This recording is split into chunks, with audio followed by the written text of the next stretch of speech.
Eu sou Mário Persona e essas são as respostas que eu dei aos que me perguntaram sobre a Bíblia. O capítulo 5 de 2 Coríntios, nós vimos ele explicar sobre a fragilidade do nosso corpo e de como nós que habitamos nessa tenda agora, nesse tabernáculo, nessa barraca, receberemos ou temos já de Deus um edifício, uma casa no céu. E depois que ele fala de todas as vantagens, né, de nós sabermos que ao deixarmos esse corpo, vamos habitar com o Senhor, porque enquanto nós estivermos no corpo, nós estamos ausentes da presença do Senhor no céu. E Paulo então vai falar um pouco do tribunal de Cristo, que é das recompensas que nós teremos, e por isso que ele fala que muito desejamos também ser agradáveis ao Senhor, quer presentes, quer ausentes. Então essa é a atitude de um cristão sempre, de agradar o Senhor, e pensando, claro, que também isso será recompensado no dia em que nos encontrarmos com o Senhor, no tribunal de Cristo. E aí no versículo 11, ele fala uma frase aqui que na realidade tem um pouco de defesa do seu apostolado, ou da sua idoneidade em lidar com as coisas do Senhor. 2 Coríntios 5,11, assim que, sabendo o temor que se deve ao Senhor, persuadimos os homens à fé, mas somos manifestos a Deus, e espero que nas vossas consciências sejamos também manifestos. Eu encontrei aqui uma paráfrase dessa passagem, escrita por um autor. Ele diz assim que sabendo o temor do Senhor, nós tentamos persuadir os homens quanto à integridade e sinceridade como ministros de Cristo. A nossa integridade e nossa sinceridade como ministros de Cristo. Mas, quer nós sejamos bem-sucedidos ou não em persuadir os homens, nós somos bem conhecidos de Deus. Bem conhecidos de Deus, somos manifestos a Deus. E esperamos que isso irá ser também o caso na consciência de vocês, irmãos de Corinto.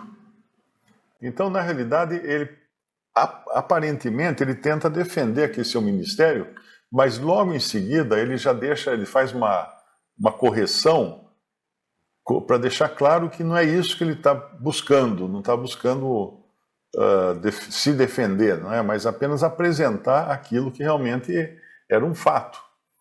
No versículo 12 ele fala, porque não nos recomendamos outra vez a nós, mas damos-vos ocasião de vos gloriardes de nós, para que tenhais que responder aos que gloriam na aparência e não no coração.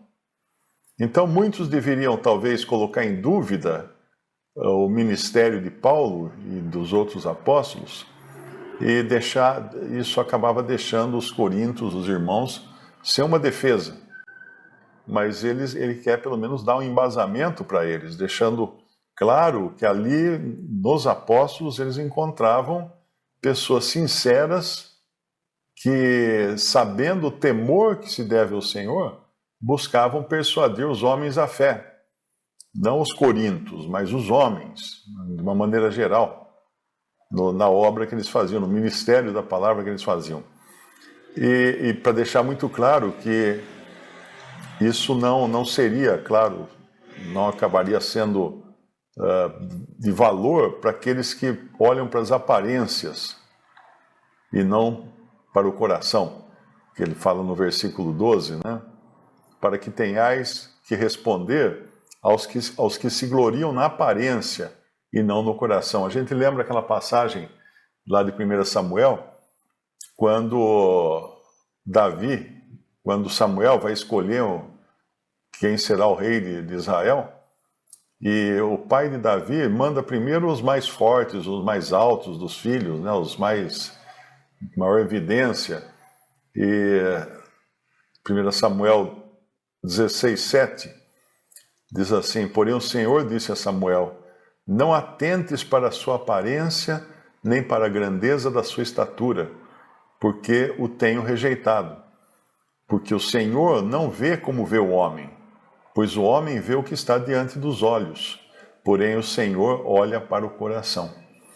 Então aqui estava esse Paulo, que foi um apóstolo enviado pelo Senhor, e já estava sendo, de certa forma, rejeitado pelos irmãos de Corinto, que era um homem com uma aparência desagradável, não é? Ele tinha aquela enfermidade, provavelmente uma enfermidade nos olhos, que ele chamava de espinho na carne, e algumas passagens nos ajudam a ponderar que aquilo poderia ser um problema nos seus olhos, porque tem um lugar que ele fala: vejam com que grandes letras vos escrevi. E ele também coloca essa questão para outra assembleia, né, quando ele escreve que eles não ficaram mal impressionados com a aparência dele, mas receberam ele como alguém vindo do Senhor. Gálatas 4,14. E não rejeitastes nem desprezastes isso que era uma tentação na minha carne. Antes me recebestes como um anjo de Deus, como Jesus Cristo mesmo. Então, deixando claro que a aparência não tem importância alguma na questão de quem está na obra do Senhor. E nós vamos ver nesse capítulo aqui, vai aparecer um pouco mais adiante algo semelhante, a gente vai chegar lá. Mas então ele deixa claro aqui, como lembrando então aquele exemplo de Davi, ou de Samuel, quando foi para escolher Davi, que o Senhor não vê o Senhor como vê o homem, pois o homem vê o que está diante dos olhos, porém o Senhor vê o coração, olha para o coração. E ele fala depois no versículo 13, porque se enlouquecemos é para Deus, e se conservamos o juízo é para vós. Então, isso é uma prova de que Paulo estava 100% dedicado ao Senhor e aos irmãos. Se enlouquecemos é para Deus, ou seja, ele estava um pouco ligando, se as pessoas pudessem achar que ele estava ficando louco, né? Porque com tanto conhecimento, com tantas revelações, realmente ele caminhava nesse mundo já com meio pé na glória, né? Com um pé aqui, um pé no barco, outro pé na terra, pronto para embarcar para a presença do Senhor. Mas ao mesmo tempo, se conservamos o juízo, no versículo 13, é para vós. Então a dedicação toda dele era para com os irmãos também. Então no versículo 14 ele vai dizer: porque o amor de Cristo nos constrange, julgando nós assim que se um morreu por todos, logo todos morreram. Esse é o gás de todo cristão, o amor de Cristo. Ele faz as coisas não por interesse, não por própria vontade, mas ele faz as coisas movido pelo amor de Cristo. Pelo amor de Cristo, no versículo 14 eu estou lendo, né? Isso a gente aprende lá numa das cartas de João, que em 1 João capítulo 4, 16, e nós conhecemos e cremos no amor que Deus nos tem. Deus é amor, e quem está em amor está em Deus, e Deus nele. Nisto é perfeito o amor para conosco, para que no dia do juízo tenhamos confiança, porque qual ele é, somos nós também neste mundo. No amor não há temor, antes o perfeito amor lança fora o temor, porque o temor tem consigo a pena, e o que teme não é perfeito em amor. Nós amamos a ele, porque ele nos amou primeiro. Isso é o que movimenta, isso é o que move o cristão, em qualquer esforço que ele faça, de servir o Senhor. Ele nos amou primeiro, então o amor de Cristo nos constrange, julgando nós assim, que se um morreu por todos, logo todos morreram. Isso aqui é importante também entender, que ele está falando da situação do ser humano em geral, não é? Quando Adão pecou, todos pecaram. Então teria que ter alguém que morresse por todos. E assim, todos morrem.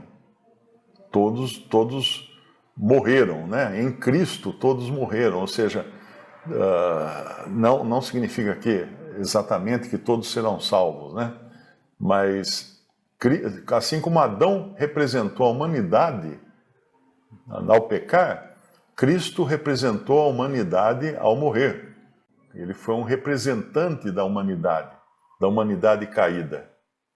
Então, lá em Romanos, eu acho que fala alguma coisa sobre isso, em Romanos capítulo 5, no versículo 17, porque se pela ofensa de um só a morte reinou por esse, muito mais os que recebem a abundância da graça e do dom da justiça reinarão em vida por um só, Jesus Cristo. Porque assim como por uma só ofensa veio juízo sobre todos os homens para condenação, assim também por um só ato de justiça veio a graça sobre todos os homens para a justificação de vida. Porque como pela desobediência de um só homem muitos foram feitos pecadores, assim pela obediência de um, muitos serão feitos justos. Então isso aqui deixa muito claro que não há obra humana que possa salvar alguém.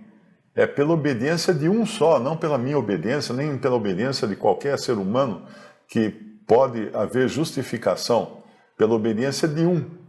Porque assim como nós não tivemos participação no pecado de Adão, no sentido de que não éramos, nem existíamos, né? Nós não estávamos lá debaixo daquela árvore comendo do fruto do conhecimento do bem e do mal. Então, Deus não foi injusto na maneira como ele consertou as coisas. Porque se ele exigisse dos homens que todos eles fizessem justiças, aí seria injustiça de Deus. Mas Deus não foi injusto. O pecado entrou por um homem, Deus providenciou que o pecado saísse por um homem. Então, se pela ofensa de um só, Adão, a morte reinou, né? Muito mais os que recebem a abundância da graça e o dom da justiça reinarão em vida por um só, Jesus Cristo. Se por uma ofensa, só uma ofensa, veio juízo sobre todos, para condenação, por um só ato de justiça veio a graça sobre todos os homens para a justificação de vida. Pela desobediência de um, muitos foram feitos pecadores, pela obediência de um, muitos serão feitos justos. Só que coisa maravilhosa isso, né? Que Deus não espera de nós um reparo. Ele providenciou o reparo. Ele providenciou o reparo a respeito do pecado, para que nós agora tivéssemos por graça acesso a essa obra feita por Deus para nossa justificação. Ele fala disso também lá em 1 Coríntios, capítulo 15, no versículo 21, ele diz assim: porque assim como a morte veio por um homem, também a ressurreição dos mortos veio por um homem. Porque assim como todos morrem em Adão, assim também todos serão vivificados em Cristo. Então, aqui está falando do valor absoluto da obra, né? Não está falando aqui da responsabilidade individual que cada um tem de aceitar ou não essa obra, mas do valor absoluto. A obra está pronta, ela cabe em todos, né? Cristo morreu por todos. Cristo morreu por todos. Nem todos serão salvos, a gente sabe disso, mas ele morreu sim por todos. E aí o apóstolo vai então dar esse argumento, né, que não tem como alguém discordar disso. né? E ele morreu por todos, em 2 Coríntios 5,15, ele morreu por todos, para que os que vivem não vivam mais para si, mas para aquele que por eles morreu e ressuscitou. Quem são os que vivem? Os que vivem agora são os que creram em Jesus, que receberam vida. Isso não são todos os seres humanos, não são todos os que vivem.